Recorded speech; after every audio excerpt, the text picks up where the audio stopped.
de jovens acontece às 20 horas e aos domingos os cultos de celebração acontecem às 9h30 e às 18 horas.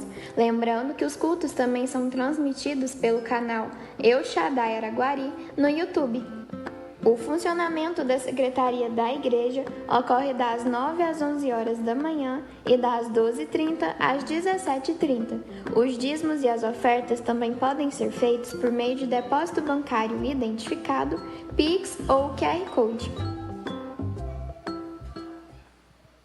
Pessoal, tem alguém que ainda não pegou o folder aqui da comunidade? Que aqui tem um plano de leitura bíblico para o ano todo. Alguém ainda não pegou? Todos pegaram? Não, todos pegaram? Não? Então todo mundo já pegou? Está aqui, Chiquinho. Cadê as crianças, pessoal? Cadê as crianças? Para nós estarmos orando. Só um minutinho. Pessoal, o Dudu mais a Aninha, deixa as crianças acabarem de chegar, que aí eu já falo. Pessoal, vocês gostam de acampamento ou não, a criançada? Vocês gostam ou não? Eles já pediram para o papai e para a mamãe fazer inscrição ou não? Já? Eles fizeram ou não? Já, certeza? Dudu, vai olhando aqui.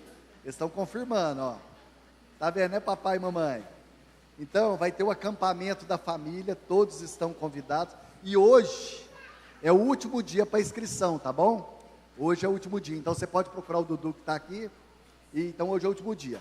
Cadê aquela lindeza que pediu para orar? Vem cá, para você orar, vem cá. Você vai orar? Então vamos lá, vamos fechar os olhinhos aí, vamos lá?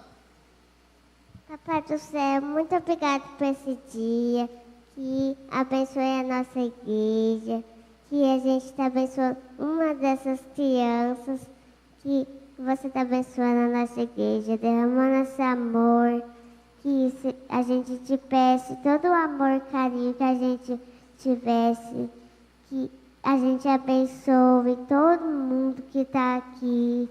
Eu te peço, te agradeço em nome de Jesus Cristo. Amém. Glória a Deus. Lá do ponto de pregação, hein? Vamos lá. Vem cá, Pedrão. Você quer ir com o papai? Vamos lá? Glória a Deus, pessoal.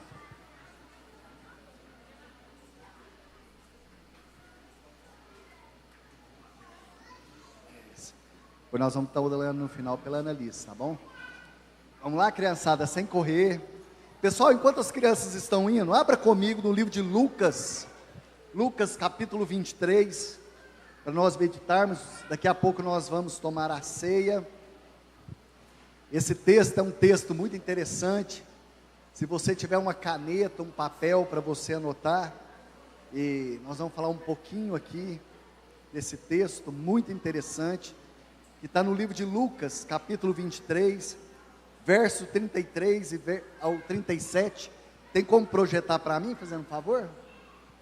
Diz assim para nós, ó: e quando chegaram ao lugar chamado Calvário, ali o crucificaram, bem como os malfeitores, uma à direita, outra à esquerda. Contudo, Jesus dizia: Pai, perdoa-lhes, porque não sabem o que fazem. Então, repartindo as vestes dele, lançaram sorte. O povo estava ali e tudo observava. Também as autoridades zombavam e diziam: salvou os outros e a si mesmo não se salva. Se é de fato Cristo, Cristo de Deus, o escolhido. 36. Igualmente os soldados escarneciam e, aproximando, trouxeram vinagre, dizendo: se tu és o rei dos judeus, salva-te a ti mesmo. Senhor, é a tua palavra. Obrigado por essa manhã. Obrigado pela oportunidade que o Senhor tem nos dado de estar aqui nesse lugar. Por isso que o Senhor fale ao nosso coração. Tira de nós agora toda preocupação, toda ansiedade, toda angústia. Mas que essa palavra seja um renovo na nossa alma. Que venhamos a sair desse lugar, meu Deus, cheios de alegria. Que a nossa fé seja expandida. Que a nossa fé seja aumentada em nome de Jesus. Queridos, quando nós lemos a palavra do Senhor, hoje eu quero falar com vocês um pouquinho, passos que nos levam até a cruz. Coloca para mim o título da palavra, passos que nos levam até a cruz. Quais são os passos que nos levam até a cruz?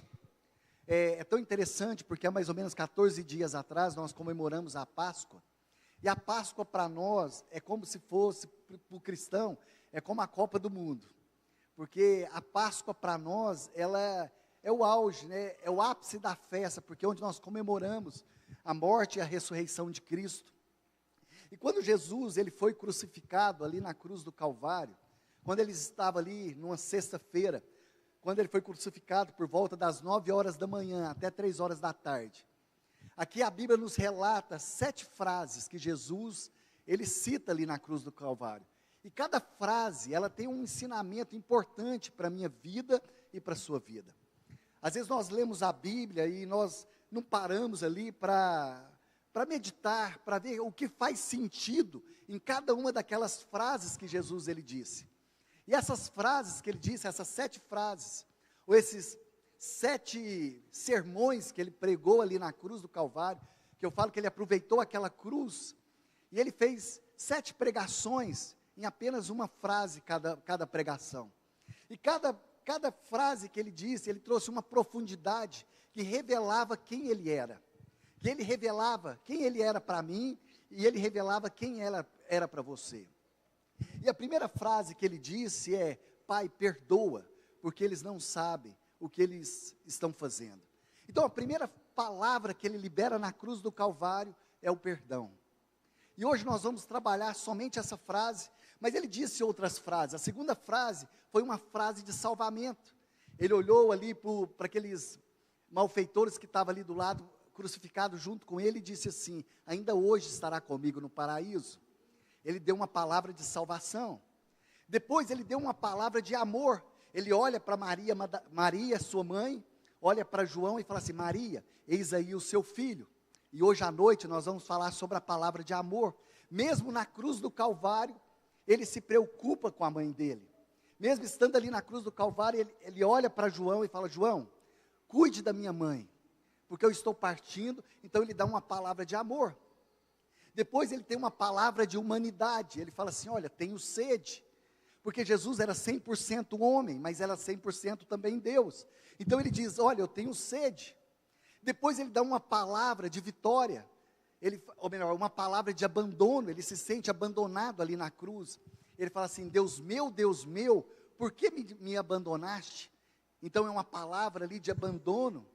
Depois ele dá uma palavra de vitória, que ele diz assim: está consumado, tetelestai, está pago. E por último, ele faz a sua última mensagem, que é: Pai, nas tuas mãos eu entrego o meu espírito. Que isso fala de confiança, isso fala de rendição, isso fala de entrega.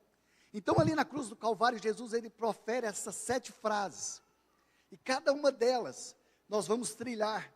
Então quando eu tiver oportunidade, eu vou estar falando e pregando sobre cada uma delas. E hoje nós vamos falar sobre o perdão. Talvez essa palavra que nós precisamos viver, porque Jesus ele viveu aquilo que ele pregava. E quando ele estava ali na cruz do Calvário, quando ele fala assim: Pai, perdoa, porque eles não sabem o que eles estão fazendo. Os romanos achavam que Jesus, ele era um malfeitor, por isso ele foi pregado ali na cruz do Calvário. Ali os judeus achavam que ele era um impostor, que ele queria tomar o lugar das autoridades. Por isso ele foi até a cruz. Então eles zombavam deles. E hoje nós vamos trilhar por esse caminho, e nós vamos meditar sobre o perdão. Por onde é que o perdão ele nos leva? E eu vou te mostrar algumas coisas interessantes que Jesus ele trabalha sobre o perdão. Pode colocar o próximo para mim, fazendo um favor? Aqui então nós vamos caminhar por uma jornada de transformação. Porque a primeira coisa para nós experimentarmos transformação, nós temos que experimentar o perdão divino. Querido, só perdoa quem já foi perdoado. Só consegue liberar perdão aquelas pessoas que um dia experimentaram o perdão divino. E essa jornada de transformação na nossa vida, porque quando nós somos transformados, nós identificamos, quando nós sentimos que nós somos perdoados, nós temos a nossa identidade restaurada. Porque o nosso passado não nos define. O que nos define é quando nós entregamos a nossa vida em Cristo Jesus, amém? Então o seu passado, o meu passado não nos define. O que vai definir a nossa história é quando nós temos uma vida que nós sabemos que nós fomos perdoados, sarados e transformados pela palavra do Senhor. Então vamos lá, vamos continuar aí então. Então, uma palavra de perdão, nós já falamos sobre isso, que essa palavra, ela muda a minha vida, ela muda a nossa história. Coloca o próximo para mim. E todos nós, queridos, nós necessitamos de perdão. Você necessita de perdão, eu necessito de perdão. E às vezes, quando nós necessitamos de perdão, é uma coisa, mas e quando nós temos que liberar perdão? Às vezes nós temos dificuldade de liberar o perdão, porque perdoar, na verdade, é você dar um presente para quem não merece. Alguém já deu um presente aqui para quem você sabe que não merece? Então, perdoar é você dar um presente para uma pessoa que não merece. E nós vamos ver, olha só que interessante, coloca para mim o Salmo 51, a partir do verso 8, o Salmo de Davi. Davi, queridos, talvez é um dos personagens bíblicos que mais chama atenção. Eu não sei você, mas quando eu converti, eu acho que a maioria, né, nós gostamos muito de Davi, porque Davi ele luta com o gigante. A gente vê as vitórias de Davi, até hoje Davi é lembrado. Mas algo que sempre me chocou foi as perdas de Davi. As derrotas que Davi sofreu durante a sua vida. E a Bíblia não esconde essas derrotas. Quando eu vejo ali Davi, quando ele peca, né, com Betseba, ele mata o seu companheiro Urias, coloca ali na frente de batalha. Eu falo assim, Deus, mas como que o Senhor conseguiu amar um homem desse? Um homem que sacrificou ali por causa de uns desejos do seu coração. E como o Senhor perdoou Davi. E aqui Davi, ele começa a falar algumas coisas, olha só. Davi, quando chega diante do Senhor, ele faz algumas orações, ele fala assim, faz-me ouvir o júbilo de alegria.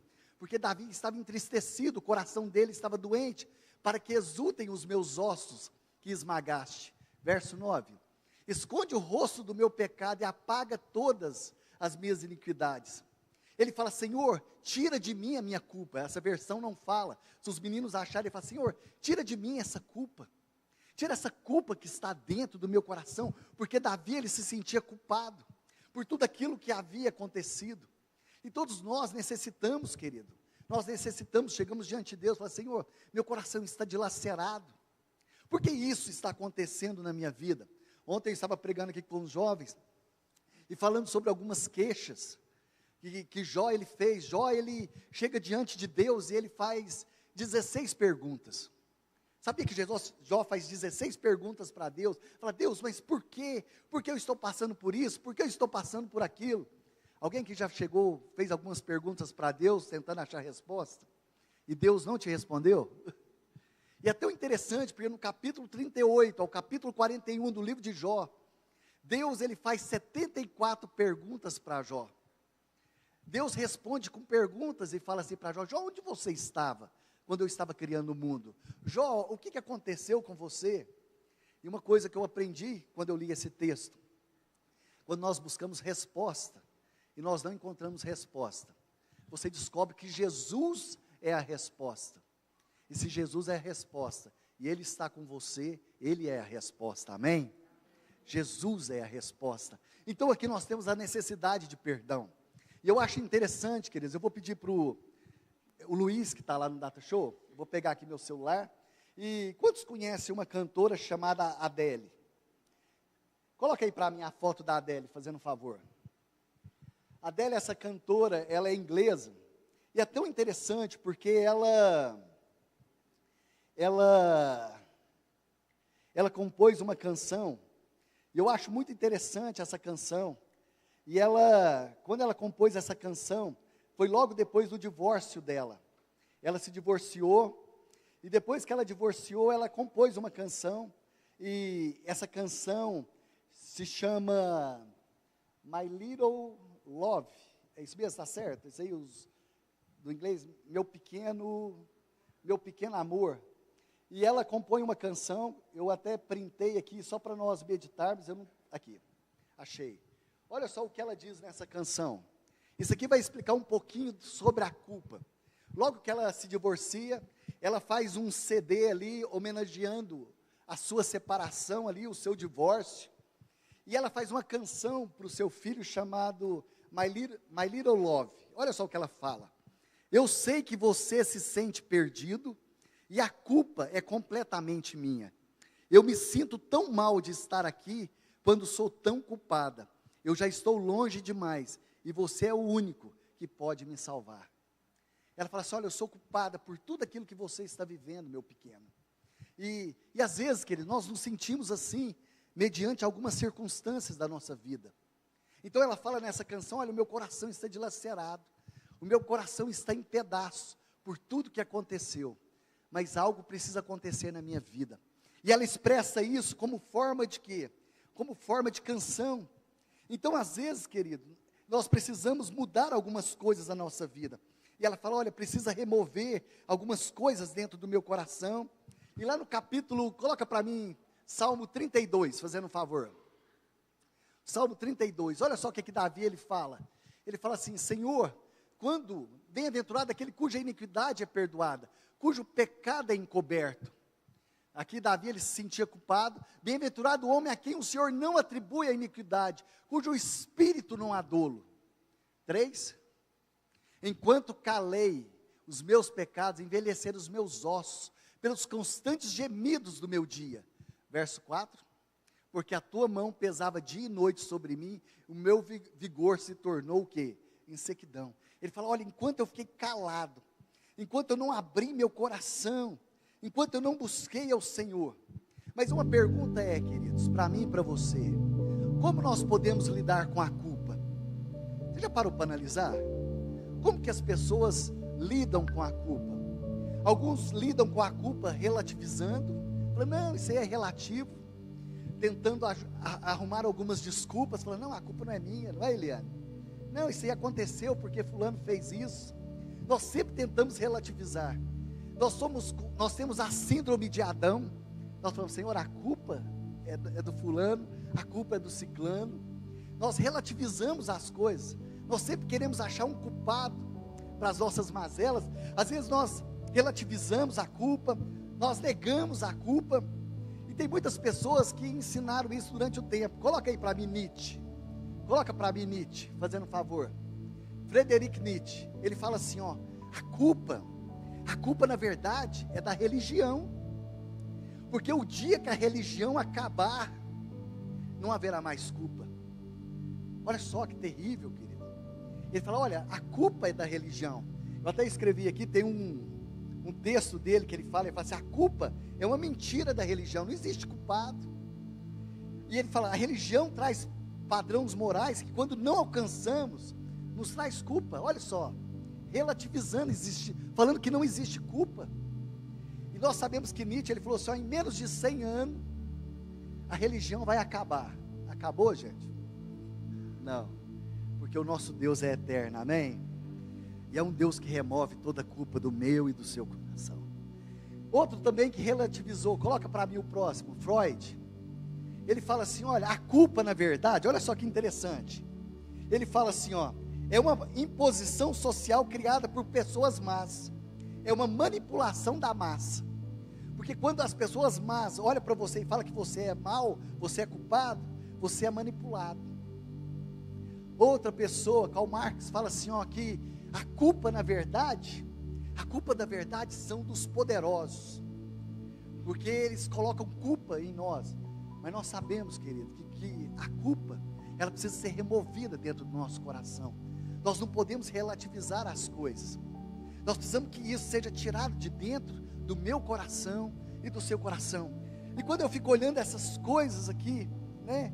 Agora coloca aí para mim a origem da culpa. Coloca aí para mim, fazendo um favor. Onde que começa essa origem da culpa? Em Gênesis capítulo 3. A Bíblia fala que Deus, ele fez o homem e colocou no jardim. E Deus falou assim: olha, você pode comer de todas as árvores, mesmo da árvore que está no meio do jardim, da árvore do conhecimento do bem e do mal. E um dia o homem foi lá, pegou desse fruto, comeu, a mulher comeu, deu para o seu esposo. E um dia, por volta das 18 horas, abriram-se então os seus olhos. Queridos, olha aqui comigo. Será que ele estava comendo o fruto de olho fechado? Será que fruto gostoso? Será que era assim? Olha lá, porque fala que os olhos dele se abriram. Será que é assim? E quando os olhos abriram, eles viram que estavam o quê? Nus. Isso quer dizer que abrir os olhos, fala que eles começaram a ter uma nova visão. E essa culpa do pecado entrou dentro do coração deles. E eles perceberam que estavam nus, então eles se esconde de Deus na viração do dia. E essa palavra estavam nus, fala de expor a sua vida, de expor aquilo que é mais íntimo de você. E ninguém quer se expor. Algum dia você já sonhou que você estava vindo para a igreja e quando você entrou por aquela porta, você estava sem roupa?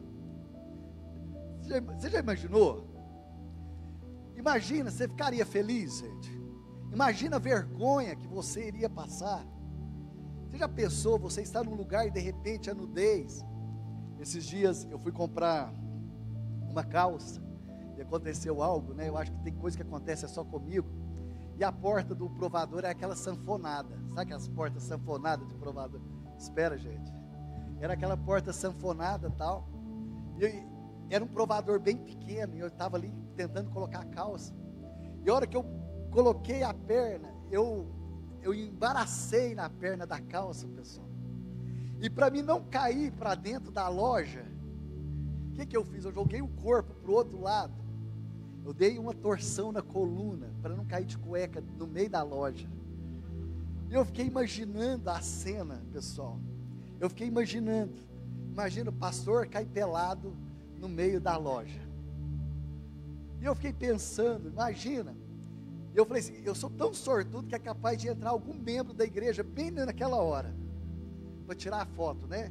Eu tenho certeza que eles não iam estender a mão para me levantar. Ia correr para pegar o celular. Vocês acham que seria como? Como, pessoal? Certeza.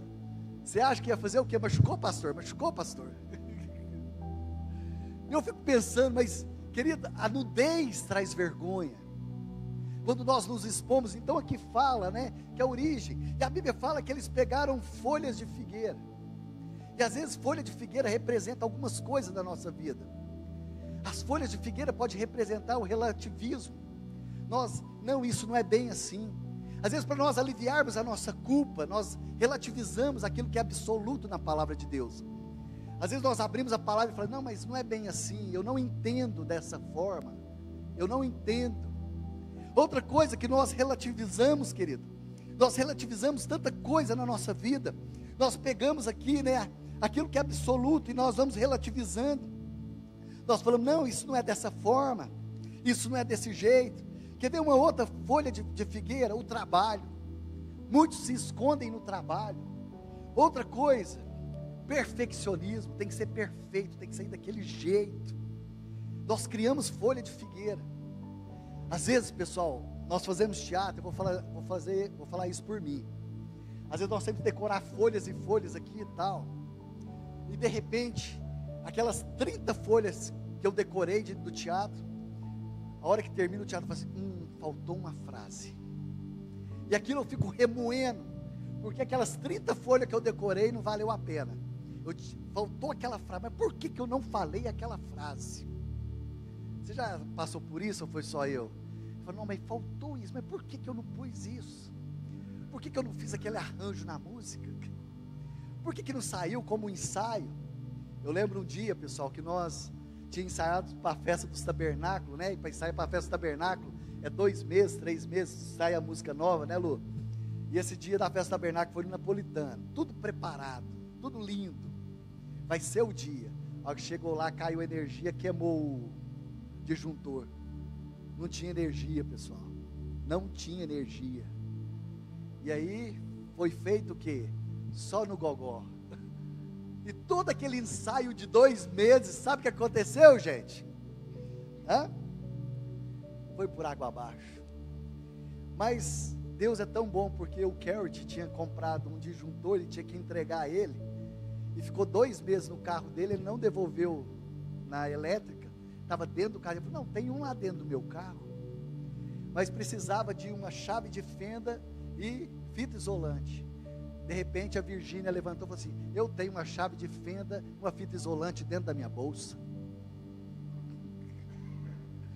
Então, homens, cuidado com a bolsa da sua esposa. Lá pode ter coisas que você jamais imagina. Depois que eu descobri que tem mulher que carrega uma chave de fenda e uma fita isolante dentro da bolsa, tinha uma outra coisa, né, Cíntia? Era 3 coisas. Um revólver, não. Aí, pessoal, mas o que acontece, pessoal? Então, Eu fico olhando, né, tudo aquilo que foi feito.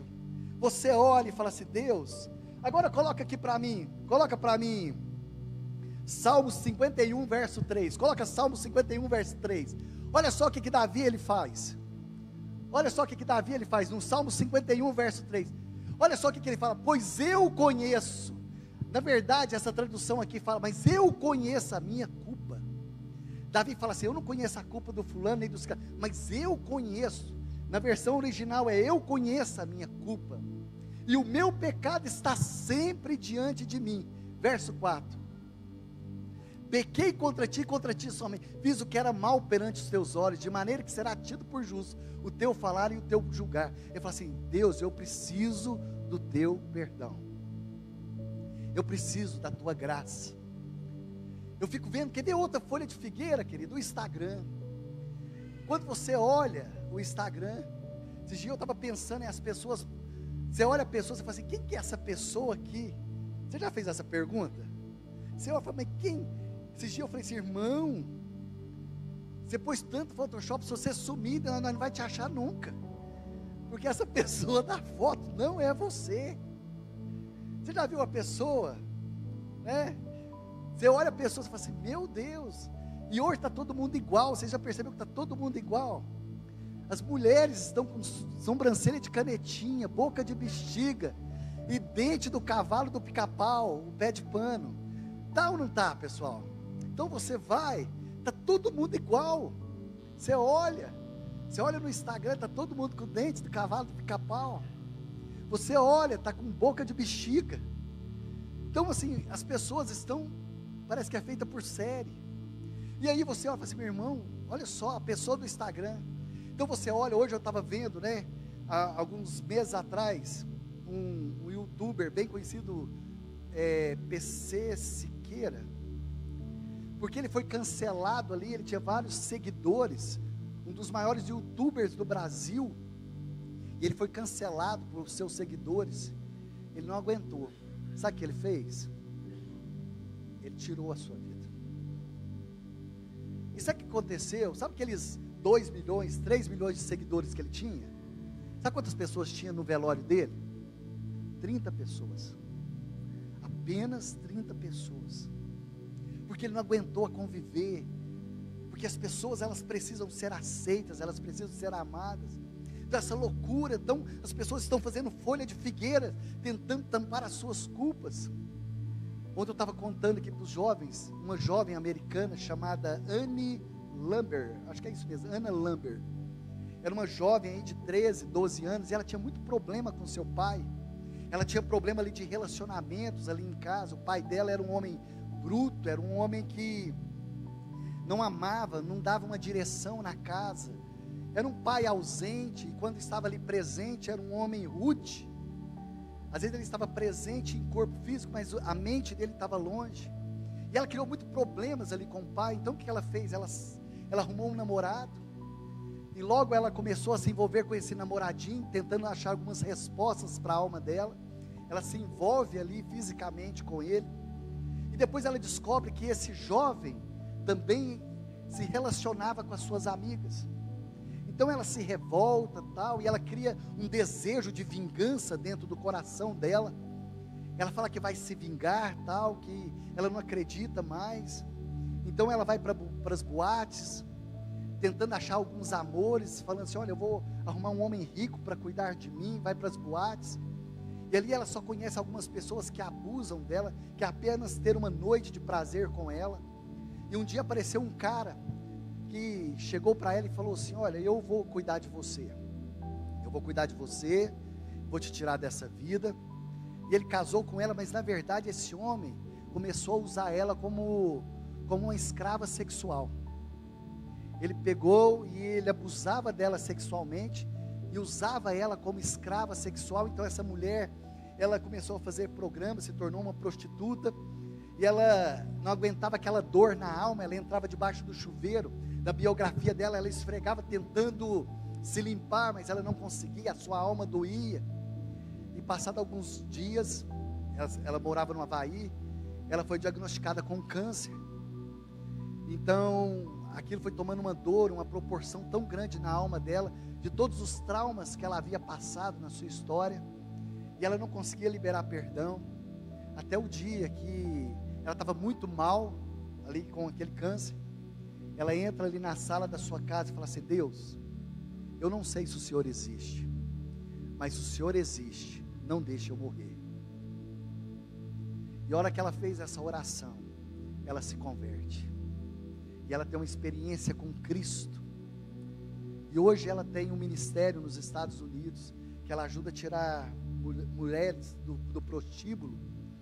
Então ela tem um ministério ali de prostitutas por Cristo, acho que é isso mesmo, que ela ajuda a resgatar essas mulheres, e ela consegue perdoar, e ela fala assim: eu só fui entender que um dia eu fui amada, e ela só conseguiu liberar perdão para o pai, porque ela entendeu que um dia, que ela também era indesculpável, e quando você perdoa o indesculpável, porque um dia nós também éramos indesculpáveis, e nós fomos perdoados ali na cruz do Calvário, os indesculpáveis. E eu quero ver, coloca o próximo para mim, fazendo um favor, coloca o próximo. Sabe, queridos, quando nós entendemos o perdão na vertical, nós identificamos quem nós somos, nós conseguimos perdoar na horizontal. Aquela pessoa que não consegue perdoar a outra, é porque até hoje ela não conseguiu entender o perdão na vertical. Porque quando você entende o perdão na vertical, você vai entender o perdão na horizontal. O vertical e o horizontal, ele caminha junto. E às vezes você fala: é tão difícil. Coloca para mim em Provérbios 28:13, olha só que interessante. Em Provérbios 28:13 diz assim para mim e para você: o que encobre as suas transgressões jamais prosperará, mas o que confessa e deixa alcançará a misericórdia. Coloca o próximo slide para mim, na horizontal. Então aí fala de Mateus 18:21. Então nós conseguimos, né? Não, coloca o próximo para mim, fazendo um favor. Eu já vou caminhar para o final, para nós tomarmos a ceia. Olha só a responsabilidade do perdão. E é tão interessante essa responsabilidade. Aqui vem falando, coloca para mim Mateus 18:21. Então Pedro disse, aproximando-se, perguntou: Senhor, até quantas vezes meu irmão pecará contra mim? E quantas vezes eu devo perdoar? Olha só, ele chega com a pergunta e já trazendo resposta. Você já conviveu com gente assim? Ele chega te fazendo uma pergunta: ô pastor, o que você acha disso? Mas isso não é assim, assim, assim? Olha só, Pedro chegou com a pergunta e ele já veio com a resposta. Olha para vocês verem. Ele veio com a resposta ou não? Ele pergunta: Senhor, quantas vezes eu devo perdoar? Ele falou: até 7 vezes, né, Senhor? Ele faz a pergunta e agora ele dá a resposta. Você já viu aquela pessoa que chega assim: ô pastor, eu estou te procurando porque eu tenho certeza que você pensa igual a mim. Ai, que jeito que eu vou discordar dele? E às vezes eu escuto o que a pessoa fala, eu falo assim: eu não concordo, eu não penso igual você. Você já viu quando a pessoa fala assim? Ou quando a pessoa chega e fala assim: não, porque Deus falou comigo, e você tem que discordar de Deus. Você fala assim: Deus não falou isso nunca. Né, pastor? A gente já passou demais por isso, não já, pastor Zezinho? A pessoa senta e fala assim: não, porque Deus falou. E a gente olha e fala assim: não, agora eu vou ter que discordar de Deus, não é, Eliane? Porque a gente sabe que é uma coisa absurda que a pessoa está falando. E Pedro fala: olha só, por que Pedro falou 7? Por que Pedro falou 7?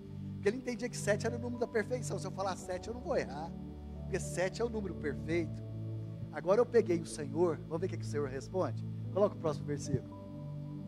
Jesus falou: não, te digo que até 7 vezes, é 70 vezes 7. 400, Senhor, se eu perdoei 490 vezes, quer dizer, não, queridos, Jesus quis dizer que é infinito.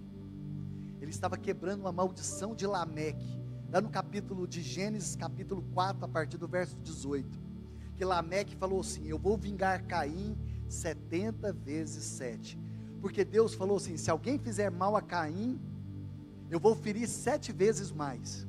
E quando Lameque vem e fala assim: eu vou vingar Caim 70 vezes 7, ele estava zombando daquilo que Deus falou sobre Caim. E quando Jesus ele fala: você tem que perdoar 70 vezes 7, ele estava quebrando a maldição de Lameque. Assim, Lameque, essa maldição que foi proferida ali no livro de Gênesis, é quebrada. Porque Lameque estava zombando de uma decisão de Deus. Aí aqui ele fala 70 vezes 7. Coloca o próximo para mim, fazendo favor. Próximo slide. Luciana, você pode me ajudar ali? Não. Eu não coloquei não, né? Que é do... Só pegar aqui. Não é esse aí não. Peraí, deixa eu só pegar aqui. Isso, Mateus 18, 21. Isso. Coloca para mim. Isso, pode deixar lá para mim, fazendo favor. Versículo 23. Versículo 23. Não. Volta lá. Na Bíblia, 18. Isso. Por isso o reino dos céus é semelhante ao rei que resolveu ajustar contas com seu servo. Isso aqui vem falando do servo iníquo. Eu vou resumir isso aqui só para vocês entenderem. Coloca o próximo para mim. E passando a fazer, trouxe-lhe um que devia 10.000 talentos. Sabe o que é 10.000 talentos? Um talento valia 1 ano de serviço. Se ele estava devendo 10.000 talentos, ele devia mais ou menos 1 trilhão para o seu senhor. Vem cá, 1 trilhão. Alisson, você que trabalha com contas, isso é pagável? Vamos lá, gente, 1 trilhão é pagável? Então, olha só o que o senhor dele fez. Passando, trouxe-lhe um que devia 10.000 talentos. Próximo. Não tendo ele, porém, como pagar, ordenou o senhor que fosse vendido ele, a mulher, os filhos e tudo quanto possuía, que a dívida fosse paga. Próximo, verso. Então o servo, prostrando-se reverente, rogou: sê paciente comigo, e tudo te pagarei, eu vou te pagar. E o senhor daquele servo, compadecendo, mandou embora e perdoou a dívida. Olha só, ele perdoou a dívida dele. Não, pode ir embora. Só que esse que foi mandado embora, tinha alguém que devia a ele. Coloca o próximo. Saindo, porém, aquele servo encontrou um dos seus conservos, que lhe devia 100 denários. 100 denários é mais ou menos 15 mil reais hoje. 15 mil reais é pagável hoje? É. Mas vamos lá. E agarrando, sufocando, dizendo: paga-me o que me deves.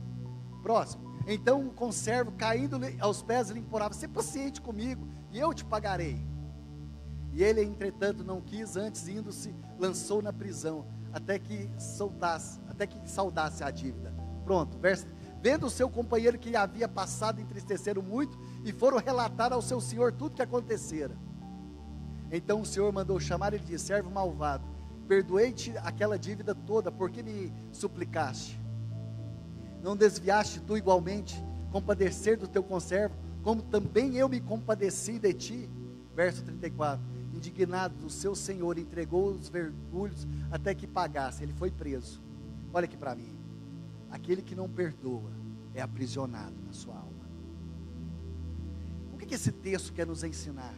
Aquele que não libera perdão da verdade é aprisionado na sua alma.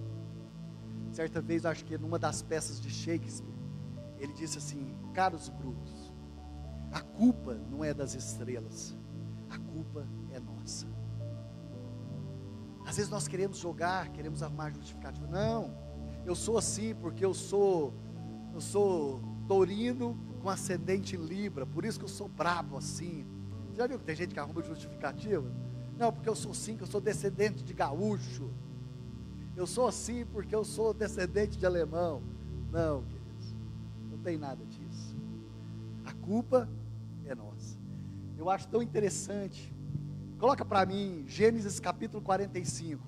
Talvez uma das histórias mais lindas. Depois você pode entrar lá no YouTube, está lá os 7 choros de José que eu preguei, e vem contando como que José, ele perdoou os seus irmãos. José foi vendido como escravo, e a Bíblia faz assim: então José, não se podendo conter. O que é uma pessoa que não contém? É uma pessoa que não guardou mágoa, é uma pessoa que não guardou ressentimento. Quando ele encontra com os irmãos dele, José, o que ele faz? E todos que estavam com ele bradou: fazei sair todos. E ninguém ficou com ele. Quando José se deu a conhecer a seus irmãos. Olha, pessoal, todo mundo gosta de um filme de vingança. A gente gosta, não gosta? Quando vai lá, a pessoa se vinga. Agora chegou a hora de José vingar. Sabe o que José fez? Ele não conteu a mágoa, ele não conteu o ressentimento. Essa palavra conter fala se agarrar, é deixar impregnado. E José abre o coração, José grita, José chora. Talvez é uma das cenas mais belas da Bíblia, o choro de José. E olha só o que José fez. Coloca para mim o capítulo 50, verso 19. Olha só, por que José ele conseguiu? José, não tema acaso, por um acaso eu estou no lugar de Deus?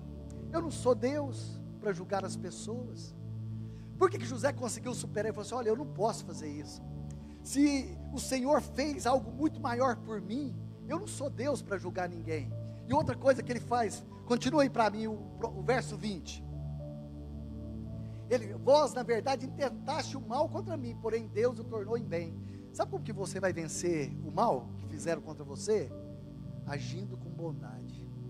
Sabe aquela pequena história de maldade que fizeram contra você? Coloca na grande história que Cristo escreveu sobre a sua vida. E toda essa maldade some diante dos olhos. E outra coisa, ele fala da alegria, para fazer como veste agora, que se conserva muita gente em vida. Verso 21. Não temais, pois vos sustentarei a vós outros, e vós, assim os consolou, e lhes falou ao coração. E por último, eu quero colocar a foto daquela mulher para mim. Quero contar uma história para vocês. Pode subir, Lu, para mim, fazendo um favor. Alguém já leu a história dessa mulher?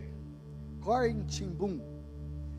É uma escritora holandesa. Se vocês não conhecem, anote, depois procure. Ela é uma escritora holandesa. E ela, junto com a sua família, durante a Segunda Guerra Mundial, eles pegavam os judeus e escondiam no porão da sua casa.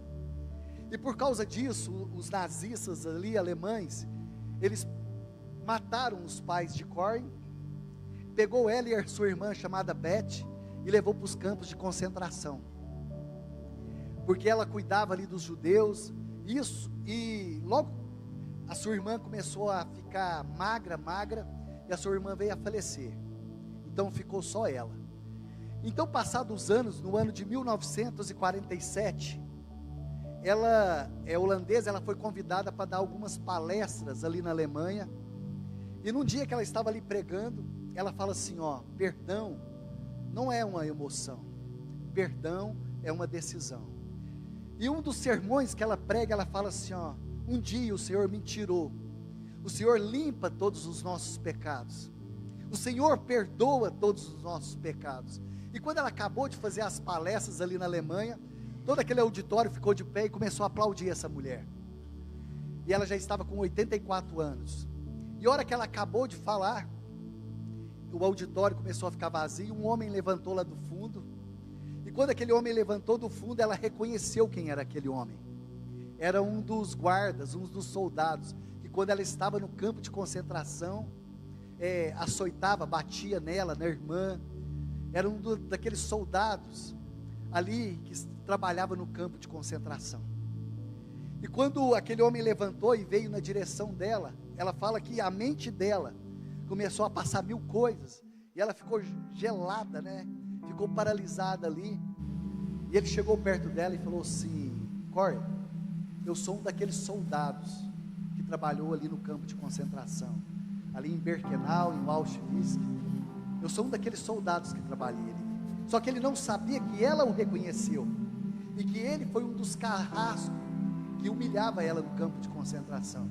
E ela falou assim, ele estendeu as mãos para ela e falou assim, Corrie, verdadeiramente Deus lançou os meus pecados no mar do esquecimento, porque eu busco perdão, porque eu converti.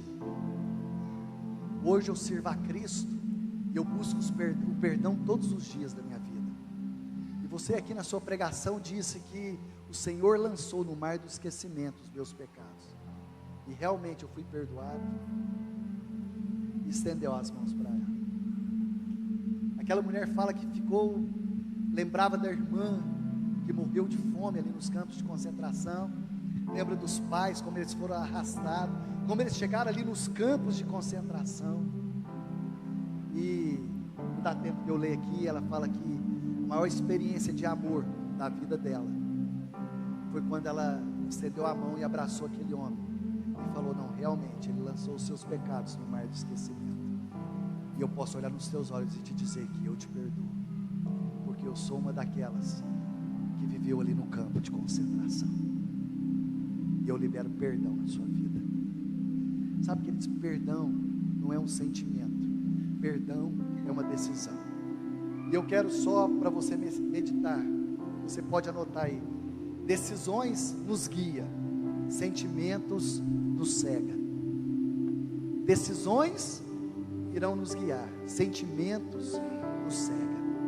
E para refletir e praticar durante a semana, antes de você tomar a ceia, nada que façamos limpará o nosso pecado. Precisamos do perdão que Jesus nos oferece. Ser cristão significa perdoar o indesculpável, porque Deus perdoou o indesculpável, que era eu e você. Nós éramos indesculpáveis. Perdoar é uma escolha consciente que sinaliza o começo de um processo de cura e transformação. Porque ser curado é um processo na nossa vida, e tudo começa com o perdão. Feche seus olhos. Eu não sei como você chegou aqui nessa manhã, eu não sei como está o seu coração, mas eu queria te dar alguns minutos antes de você tomar a ceia. A palavra de Deus fala para nós examinarmos o nosso coração. Será que eu tenho guardado algumas mágoas, alguns ressentimentos no coração, por algo que me aconteceu, por algo que te aconteceu? Como eu tenho me comportado nesses dias? Sabe, queridos, eu quero te dar 2 minutos, 2 minutinhos. Sabe, se sinta à vontade. A palavra de Deus fala assim: olha, o homem examine o seu próprio coração. Olhe para dentro de você. Sabe, queridos, perdoar é libertar um prisioneiro e descobrir que esse prisioneiro era você. Quando você libera perdão, você está libertando um prisioneiro. É perdoar o imperdoável, porque um dia Jesus perdoou o imperdoável, que era eu e você. Senhor, nós queremos orar. Sabe, comece a orar. Você pode se colocar de pé por alguns minutos, enquanto a equipe de louvor está cantando uma canção. Sabe, comece a orar, comece a agradecer, porque um dia ali na cruz do Calvário, Jesus fez o seu maior discurso. Ele disse: Pai, perdoa, porque eles não sabem o que fazem. Obrigado, Senhor, pelo teu perdão, pela tua graça, pelo teu amor. Foi amor que veio do céu. Obrigado pela tua graça, obrigado pela tua bondade, obrigado pela tua fidelidade. Dai-nos, Senhor, um coração perdoador. Ensina-nos a perdoar. Ensina-nos, Senhor, a viver aquilo que o Senhor tem nos ensinado a cada dia. Antes de nós trazermos a memória, como o Senhor nos ensinou quando nós nos reunirmos, trazer a memória aquilo que o Senhor fez na cruz do Calvário. Senhor, nós oramos agora pelo pão que representa o teu corpo, que foi partido ali na cruz do Calvário. Senhor, que nessa manhã de ceia nós trazemos a memória a obra da cruz. Da mesma forma, o teu sangue que foi derramado ali na cruz do Calvário, que representa o sangue da nova aliança. E nós, como igreja, queremos tomar a ceia e trazer à memória tudo aquilo que o Senhor fez a cada um de nós, em nome de Jesus.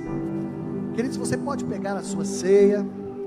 Sabe, os diáconos irão passar. Você pegue a ceia, ore com a sua família. Se você estiver sozinho, sabe, começa a interceder, a orar, a clamar. Sabe, é tempo de nós estarmos orando, buscando, clamando ao Senhor. Maravilhosa graça que perdido me encontrou. Estando cego pude ver, Cristo me resgatou. Quando tua graça me tocou, do medo. Isso, tome a sua ceia. Ah, Senhor, obrigado por essa manhã. Quão preciosa Perdão não é um sentimento, perdão é uma decisão. A graça do Decisões nos guiam. Senhor. Sentimentos. Sentimentos. Isso dessa prisão, meu Salvador.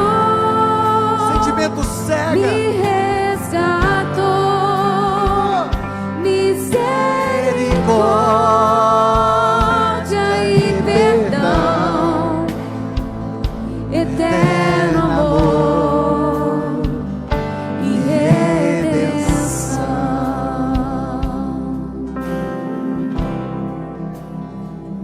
pode tomar a sua ceia, queridos.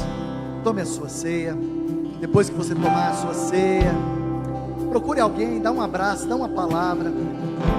E nós estamos terminados. Senhor te abençoe, Senhor te guarde. Você que está em casa, decisões nos guia, sentimentos, queridos, nos cega. Sentimentos nos cega.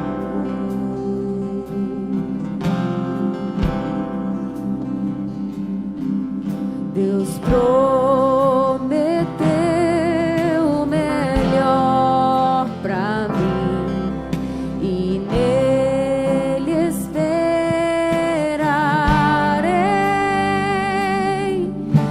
Escudo e força Ele será enquanto eu viver. Vamos dizer ao Senhor, queridos, vamos dizer.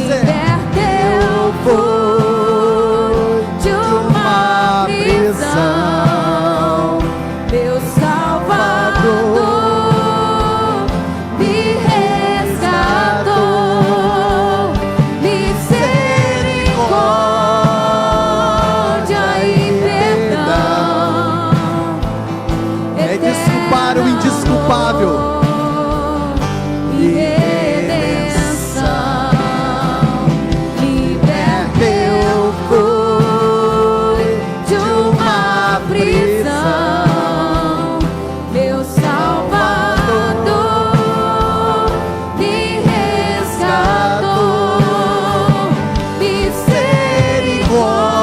misericórdia e perdão, eterno amor e redenção.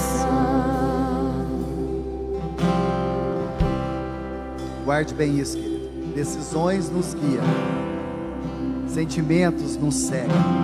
O Senhor te abençoe. Tenha um ótimo sábado, um ótimo domingo. E à noite nós iremos falar sobre uma palavra de amor. Aleluia.